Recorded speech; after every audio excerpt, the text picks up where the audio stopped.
Bismillahirrahmanirrahim. Assalamualaikum warahmatullahi wabarakatuh, teman-teman. Kembali lagi di channel saya. Kembali kita ada misi bakti sosial nih, teman-teman. Jadi hari ini kita akan menuju ke Garut untuk survei lahan yang akan kita jadikan musola. Jadi awalnya ini adalah permintaan dari seorang ustadz yang memang passion beliau itu melawan akidah-akidah yang menyimpang gitu ya. Nah, beliau mengutarakan bahwa memang di sana ada rawan Syiah ya di daerah tersebut dan tidak ada tempat untuk beribadah, terutama baru buat kaum lansianya. Nah, kita sudah dapat datanya, sudah dapat data tempatnya, kemudian pengajuan rupiahnya beserta di mana akan kita lakukan survei yang nantinya kita akan jadikan musola. Nah, hari ini kita datangi untuk memastikan bahwa memang lahan itu ada, kampung itu ada, dan juga urgensi pembangunan musola itu juga ada. Saya tidak sendirian, bersama teman-teman nih. Yang paling depan itu ada Ustadz Firdaus, masih muda, belum nikah. Nanti saya kasih nomornya boleh ya. Nih bagi akhwat yang pengen di apa namanya, di khidbah ditarufin. Nah itu tuh Ustadz Firdaus tuh. Nah nih ya, kalau yang kedua ini yang persis depan saya ini namanya Kang Ade. Kalau Kang Ade jangan diganggu, sudah punya anak dia. Tapi kalau boleh yang kedua nggak apa-apa sih. Ya begitu ya Kang Ade. Oke teman-teman, ikutin dulu perjalanan saya. Saya akan update di setiap perjalanannya untuk teman-teman ya. Kita baru sampai Garut, tepatnya di Cikajang. Kita ketemu dengan Ustadz Suryana nih di Cikajang, di Masjid Agung Cikajang. Selesai sholat zuhur, kita lanjutkan lagi perjalanan. Jadi posisi kita sekarang lagi ada di Cikajang. Jadi 2 jam lagi menurut Ustadz Suryana, 2 jam lagi menuju lokasi. Oke teman-teman, kita lanjutkan lagi perjalanan. Masih dengan kita nih, masih di seputaran Cikajang. Jadi sekarang kita sudah tidak bertiga lagi, sudah dipandu sama Ustadz Suryana yang ada di mobil depan itu. Nah, beliau yang akan menunjukkan tempat di mana kita akan survei untuk buat musola. Nanti kita akan ada wawancara sedikit ya mengenai kenapa tempat ini layak didirikan musola dan apa urgensinya itu, sehingga kita bisa lebih mengetahui ya problematika umat di pedalaman gitu, tidak hanya di perkotaan saja. Beliau ini cukup berpengalaman gitu, karena seperti namanya itu pagar akidah yang menjaga akidah umat dari akidah-akidah yang sesat atau menyimpang gitu. Nah, beliau ini sangat update gitu. Nah, teman-teman, sebenarnya ini jalan utama ya yang menghubungkan antara Garut kota dengan jalur selatan Garut. Bisa ke pantai Pamengpek tuh ya yang banyak dikunjungi. Tapi kondisi jalannya cukup memprihatinkan gitu ya, banyak lubang di mana-mana sehingga kurang nyaman untuk dilalui gitu ya. Tapi ada juga nih sebagian yang bagus juga ada gitu ya. Jadi memang alangkah baiknya nih kalau jalan ini mulus. Nah, baru ngomong mulus ketemu yang mulus nih jalanannya. Tapi masih tetap ada lubang juga gitu. Jadi ya kalau buat dilalui motor ya sangat layak lah gitu ya. Kita tinggal milih-milih jalan aja kalau motor. Tapi kalau mobil kayaknya tidak akan bisa, lajunya tidak akan cepat ya itu, soalnya banyak lubang. Sayang sekali nih. Padahal ini jalur utama ya yang menghubungkan tempat wisata dengan pusat kota gitu. Oke, semangat ya para pemerintah yang ada di kota Garut untuk terus berbenah supaya kota Garut menjadi kota yang lebih baik lagi.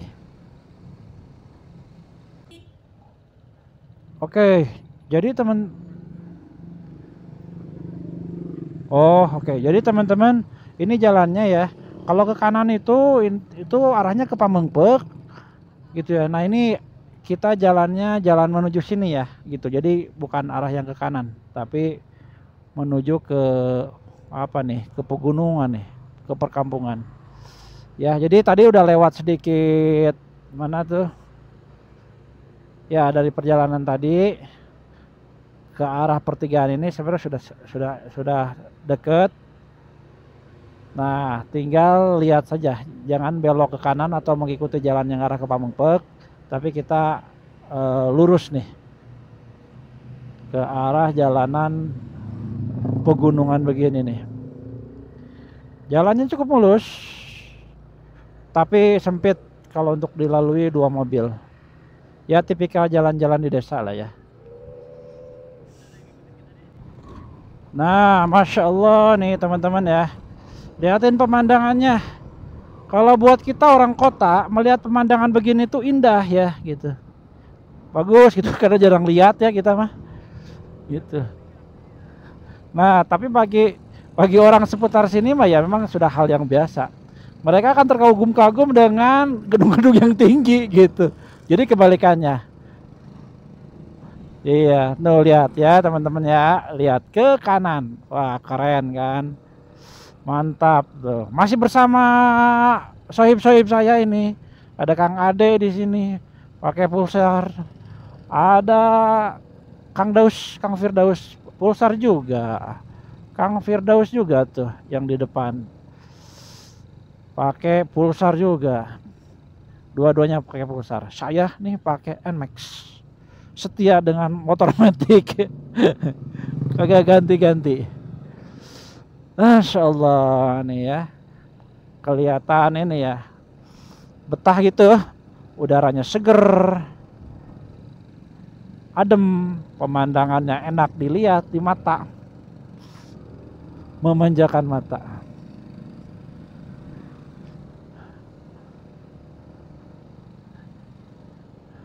Ikuti terus ya perjalanannya, ikuti. Kita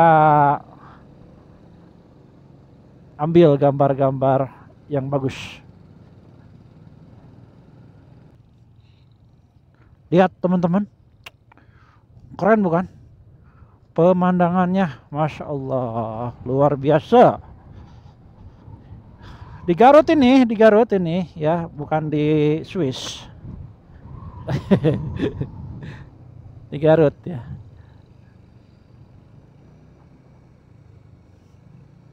Kayaknya kalau di perkampungan ya masih banyak kali ya yang begini ya. Pedesaan gitu masih banyak. Pemandangan-pemandangan yang cihuy. Luar biasa. Ya nih. Gak boleh terlewatkan pemandangannya saudara-saudara. Gimana?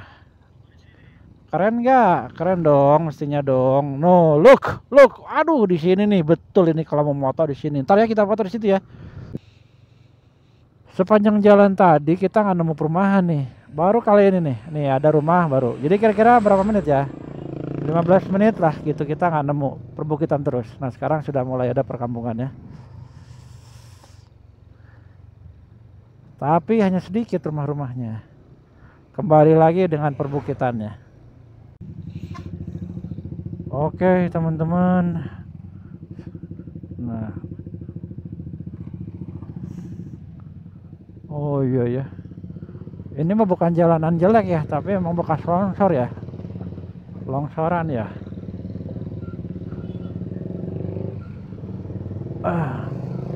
Allahu Akbar.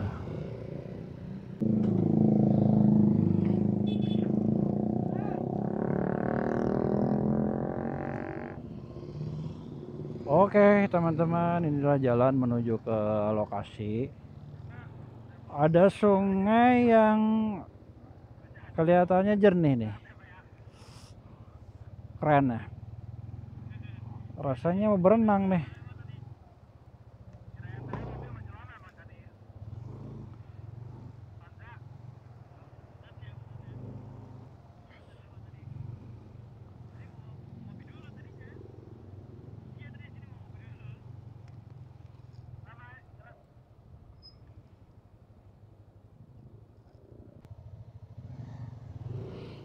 Oke guys, ternyata kita ketemu dengan tanjakan dan turunan yang sama nih, seperti baksos yang sebelumnya.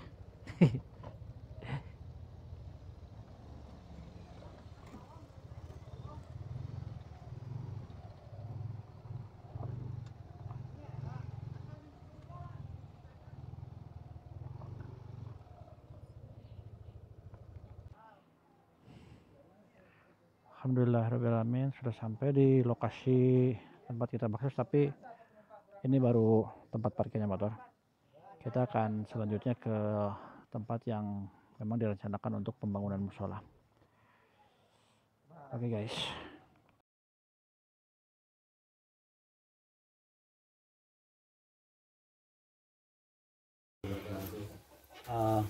Ya, perkenalkan, kami dari komunitas Muslim Bikers Indonesia, Pak.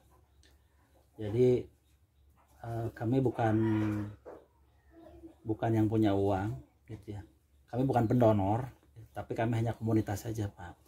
Kebetulan memang kegiatan utama kami itu adalah lebih fokus pada hal-hal yang sifatnya sosial, Pak.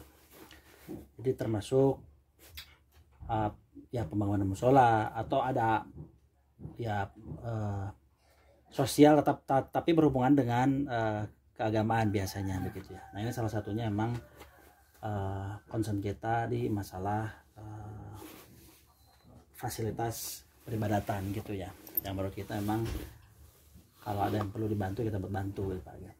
Tetapi sekali lagi memang kita kesini itu tujuannya hanya ingin memastikan saja sebenarnya, Pak. Memastikan apakah memang urgensi bangun musola di sini itu memang ada atau tidak, gitu ya. Kemudian kalau misalkan memang ada, apakah tempatnya juga tersedia atau enggak, gitu ya. Kalau tersedia itu layak atau enggak, gitu Pak, gitu. Karena memang kita tidak mau istilahnya itu setelah dibangunkan, walaupun sederhana gitu, tapi memang tidak dihuni pada akhirnya, kan begitu ya. Tidak ramai gitu kan, memang tidak memadai istilahnya itu, begitu Pak. Jadi mari kita mulai saja mungkin, Pak ya. Saya akan bertanya dengan Bapak Ahmad ya, Pak, gitu ya. Ya, selaku memang Bapak yang dituakan di sini, gitu ya. Untuk ada beberapa pertanyaan memang Bapak yang harus kemukakan, gitu Pak ya. Sekalian saya rekam ya, Pak ya, supaya saya juga bisa share ke teman-teman yang memang biasanya memang berdonasi, gitu Pak. Jadi ini kampung apa namanya, Pak? Kampung Ciparai. Kampung Ciparai. Ya. Ini jumlah penduduk di sini berapa, Pak, di Kampung Ciparai ini? Jumlah penduduk di sini 72. Kampung Ciparai, Kecamatan Pendai, Desa Sari Bakti. Oh, Desa Sari Bakti, Kecamatan Pendai. Kecamatan Pendai ya. Ini masuknya Garut Kota atau Garut Selatan. Garut Selatan ya, maksudnya Garut Selatan. Baik Pak, di sini yang mayoritasnya lansia atau masa produktif atau anak-anak, Pak, di sini, Pak? Di sini memang kebanyakan anak-anak juga aktif, orang tua juga aktif. Oh, selama ini Bapak yang ngajar ngaji atau bagaimana, Pak?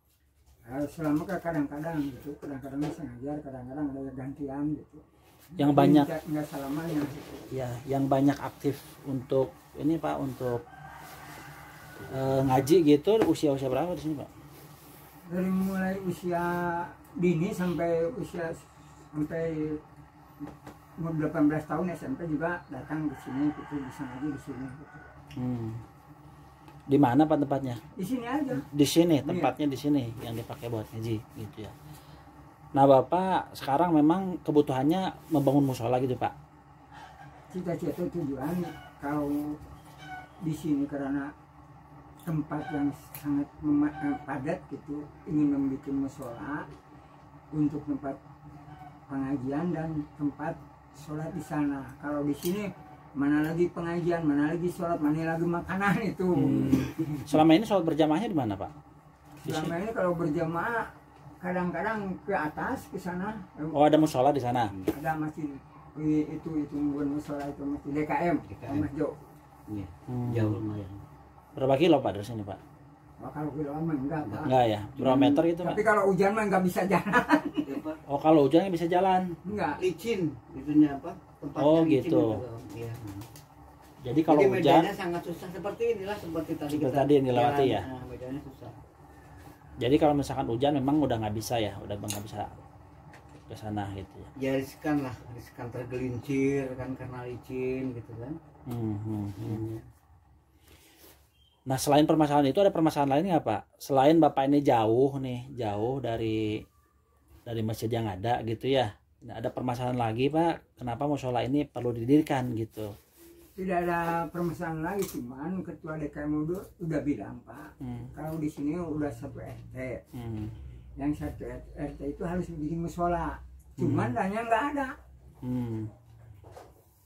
Sementara ada gangguan juga dakwah Syiah ya Pak. Betul Pak, Syiah. betul Pak. Maksudnya gimana itu Pak? Jadi memang di sini tuh ada dari dulu sudah terdeteksi ini perkembangan aliran Syiah dengan adanya ya beberapa yayasan yang sudah masuk ke sini gitu. Contohnya yayasan apa Pak? Mizan ya apa? Ustaz, yang itu Mijan. Ijan. Kegiatannya ngapain aja tuh Pak yayasan itu Pak?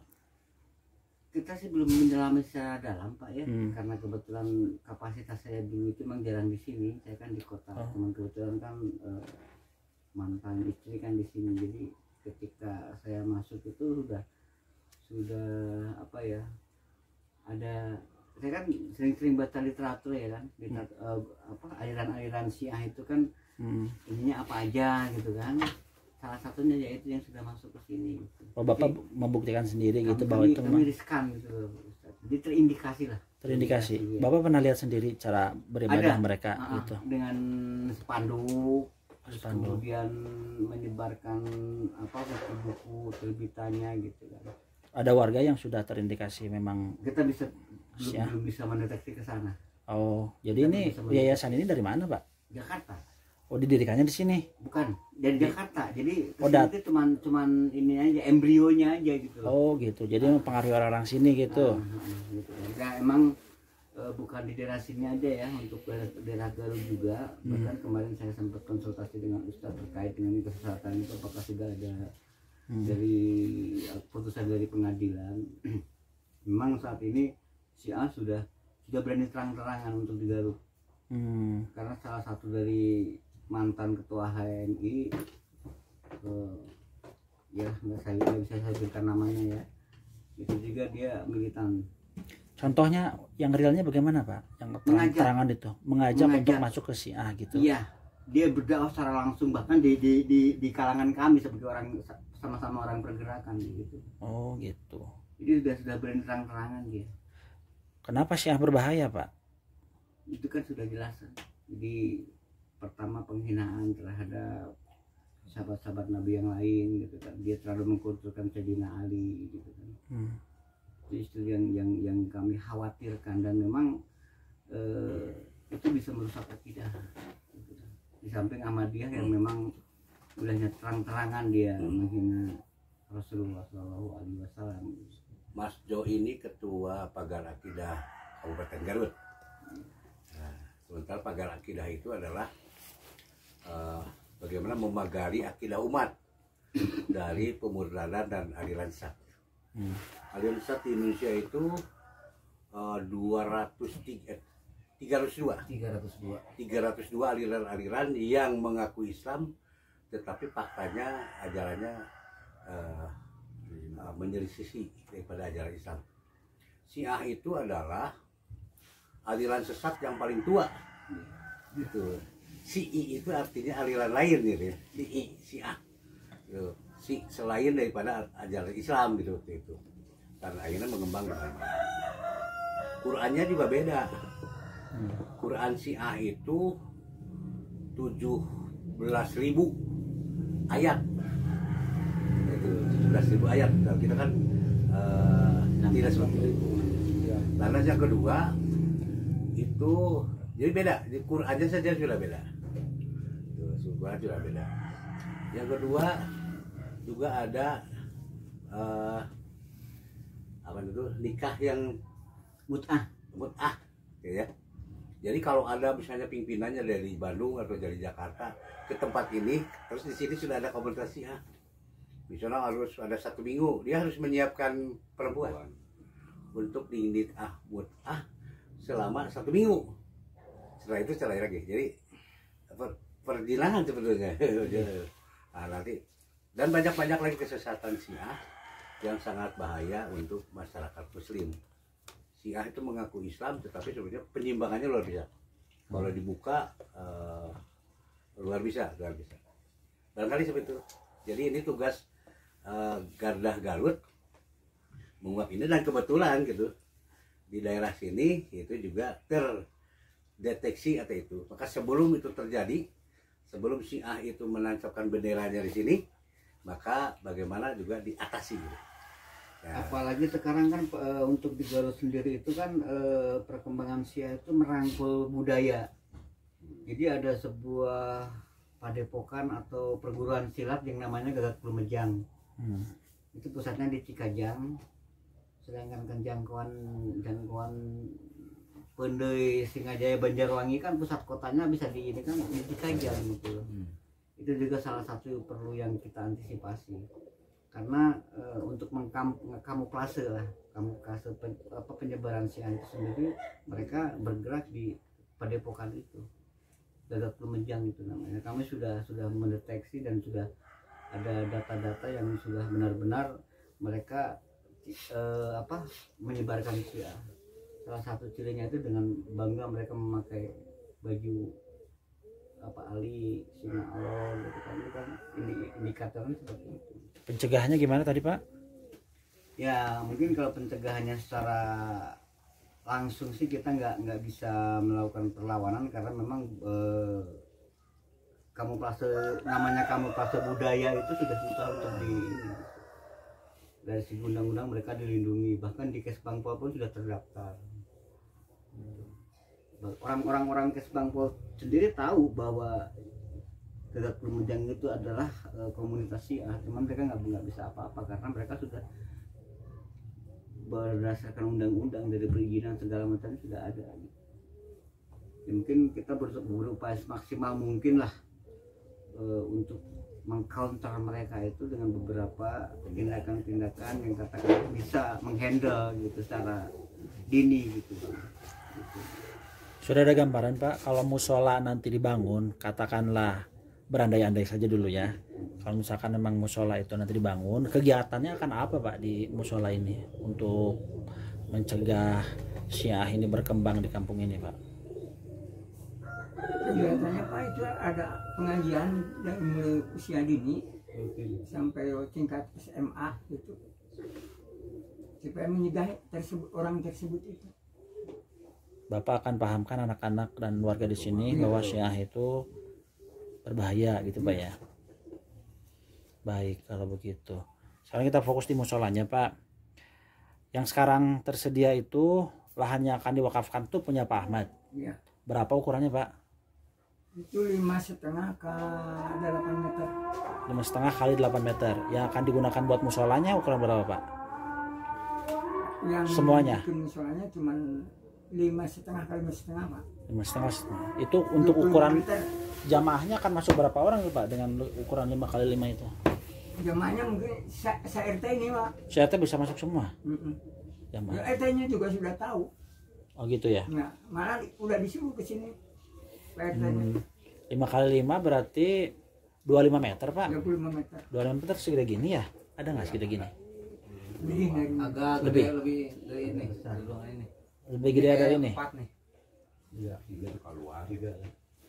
Ya. 3 meteran. Jadi masuk ya Pak ya? Jadi di tempat Bapak itu ya maksudnya kalau misalkan nanti warganya berkembang gitu, kemungkinan juga akan tetap masuk di musola yang akan dibangun ini Pak? Masuk. Kalau tanah kanan kirinya itu punya Bapak juga tuh bukan? Bukan. Nah, itu kalau di bawah tanah orang, yang di sebelah sana juga punya orang. Baik kalau begitu. Ya kita sudah kemarin kan sempat diskusi sama Ustadz Suryana mengenai pengajuan dana yang sudah didiskusikan katanya di sini Pak ya, gitu. Nah itu kita boleh tahu Pak model kayak gimana sebenarnya dengan dana seperti itu Pak? Model musola seperti apa gitu? Tapi bikin musola sederhana Pak. Ya, musola sederhana, maksudnya sederhana ini bagaimana Pak? Di atas kolam, cuman dari bawah itu kolam, di atasnya itu pakai tiang. Ya. Beton. Kita jeda dulu Pak ya. Azan Pak. Jadi musola yang Bapak ajukan itu dengan biaya yang sudah kami terima itu Pak, itu tuh musola seperti apa Pak? Musola sederhana Pak. Jadi Menuju ngobrol. di bawah tanah, kalau dibikin di bawah tanah itu dari tempatnya itu nggak enak, diblok itu di bawah. Terpaksa tempat musola itu di atas kolam. Standar dengan ini Pak, dengan jalan yang ini. Jadi naik ke musola itu dari jalan sini, jadi bawah tetap kolam. Kalau di bawah dibikin di atas tanah itu turun ke bawah. Itu Bapak udah pikirkan masalah pondasinya gitu Pak? Itu tidak pakai pondasi Pak. Tidak pakai ya? Tidak pakai, cuma pakai tiang doang. Pakai tiang itu? Pakai tiang, dan kalau udah di tiang pakai coran itu. Oh gitu, itu kuat Pak begitu Pak? Ya kuat, insya Allah. Kan seperti ini juga, seperti. Oh seperti bangunan ini ya. juga. Oh gitu, jadi ya itu yang saya maksud itu pondasinya sama seperti pondasi rumah atau beda? Beda Pak. Kalau pondasi rumah di atas tanah, kalau ini mah pakai ceker ayam, langsung pakai tiang ke atas. Nah di atas pakai balok. Kalau dinding-dindingnya itu nanti pakai apa Pak? Ini yang Iya. pakai hebel. Pakai hebel. Ya. Oh jadi memang permanen ya, bukan Iya. itu ya. Jadi ya Bapak sudah mengkalkulasi bahwa berarti itu musola permanen ya Pak ya, bukan musola yang sifatnya darurat begitu Pak ya. Ya. Baik, itu sudah finishing Pak seluruhnya Pak ya. Maksudnya itu sudah biaya segitu tuh sudah memang sudah siap dipakai gitu Pak ya. Ya, Sampai dengan Pak gini, kalau tidak cukup saya mau berusaha lagi. Hmm. Bagaimana cara supaya bisa itu terlaksana. Artinya ada swadaya dari masyarakat juga gitu, diupayakan ada swadaya dari masyarakat juga. Jadi kita bersama-sama lah gitu kan, menyesuaikan seperti itu. Kalau yang kemarin biaya segitu tuh Pak sampai tahap apa sebenarnya Pak? Itu sampai Finishing. udah selesai. Udah selesai. Iya. Maksudnya sudah rapih gitu Pak, Ya, sudah layak untuk dipakai. Berapa lama itu Pak pengerjaannya Pak? Kali 1 bulan Pak. 3 orang. 1 bulan 3 orang itu. Baik. Kalau misalkan nanti ada pengembangan Pak gitu, Bapak kenapa memilih karena Pak Ahmad sendiri yang ini maksudnya yang punya. Makasih Bu. Karena Pak Ahmad sendiri yang punya tanah untuk diwakafkan gitu, jadi memang tidak punya pilihan lain tanahnya Pak ya, harus didirikan di situ gitu Pak. Sudah dibicarakan Pak sama warga gitu, misalkan ada yang mau tanahnya dibuat di tanah datar begitu tanpa kolam Pak? Udah dibicarakan Pak sama warga, malah mau ditukar dengan punya orang, nggak mau. Nggak mau. Biar saya mengorbankan daripada saya tidak jadi masjid musola. Oh Pada begitu. tidak mau, sudah ditawar-tawar semua. Tukar aja ini, silahkan yang itu kamu dipakai musola. Ada yang kasih.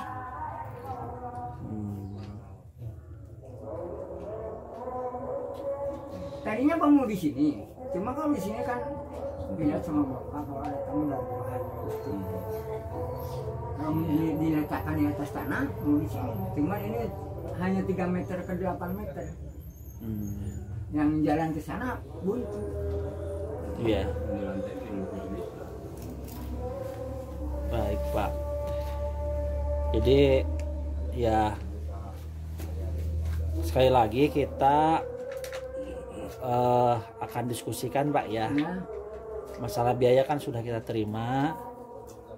Nanti saya akan lihat kolamnya punya Bapak gitu ya. Kalaupun nanti ada lokasi alternatif yang lain Pak gitu ya. Ya katakanlah memang harus kita beli Pak gitu ya. Tolong tunjukkan ke saya Pak di mana gitu ya. siapa tahu itu jadi alternatif yang lebih baik dibandingkan dengan di kolam ini Pak, begitu ya. Ya kita bukan menjanjikan gitu, tapi kita akan coba berupaya untuk membangun musola ini di tempat yang paling baik dengan ya dengan kondisi yang terbaik juga Pak, gitu ya, sesuai dengan dana yang tersedia, begitu Pak ya, kira-kira begitu. Jadi ya terima kasih Pak Ahmad, Ustadz Suryana, Pak siapa namanya Pak? Mas Jo. Iya. Oke Mas Jo dan bapak-bapak semua, kesediaannya untuk saya tanya-tanya karena ini hubungannya dengan dana yang akan kita keluarkan Pak, gitu. Karena itu bukan milik kami sebenarnya, itu milik umat ya, milik para donatur yang menitipkan itu kepada kami, gitu. Sehingga video ini akan jadi bukti bahwa memang kami transparan Pak, gitu ya, menyalurkan setiap dana yang kami terima, begitu Pak kira-kira. Jadi sekali lagi terima kasih bapak-bapak semua ya. Assalamualaikum warahmatullahi wabarakatuh. Waalaikumsalam warahmatullahi wabarakatuh. Itu kalau warga banyak kan di situ Pak, di warga.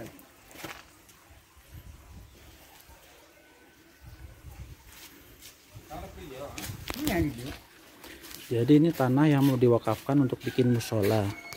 Iya. Ya letaknya ada di bawah. Nah sementara kita posisinya di atas begini. Nah rencananya memang pintunya itu akan berada di sini. Iya. Ini jalan warga ya Pak ya? Iya, jalan warga. Jalan warga selain dari situ ke sini Sampai barat sampai situ. Oh, jadi di sana di sebelah sana tuh banyak warga banyak. juga. Malah anak-anak sekarang ngajinya sana. Oh di sana ngajinya. Oh.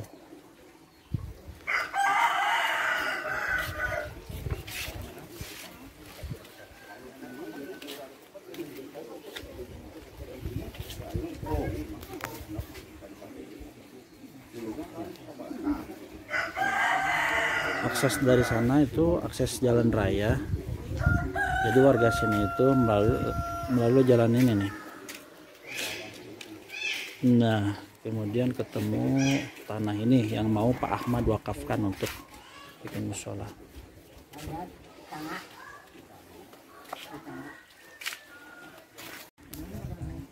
Ini tanah satu-satunya yang bisa dibangun musola. Sementara tanah di samping kanan kirinya atau di wilayah lain tidak tersedia karena tidak ada pemilik yang mau menjual ataupun mewakafkannya. Jadi tidak opsi yang lain. Ini satu-satunya.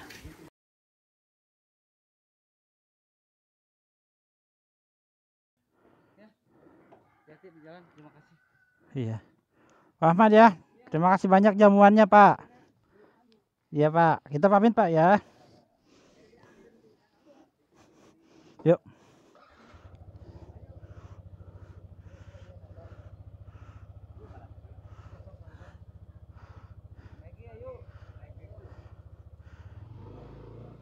Bismillahirrahmanirrahim. Mari Pak. Assalamualaikum.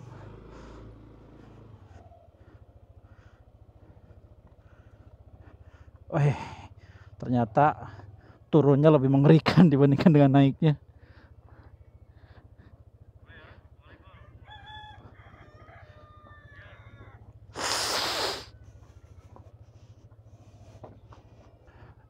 Turun lebih mengerikan coy dibandingkan dengan nanjaknya coy. Nanjak tuh kita nggak begitu kelihatan curamnya.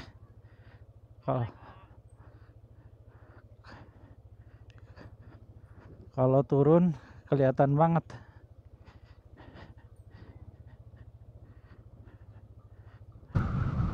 Masya Allah.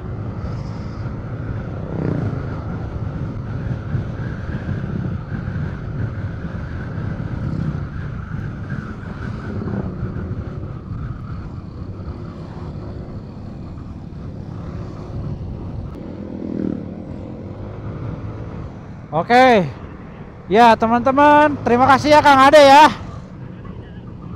Ya terima kasih banyak ya. Saya melipir ke sini. kita salamin dulu deh. Mudah-mudahan ada waktu lagi ya untuk riding bareng ya. Kang Daus. Nanti kasih aja Kang Firdaus, nanti saya ambil di rumahnya. Hah? Tetap tadi udah ditukar soalnya. Ya. Oke. Yaudah yuk. Assalamualaikum.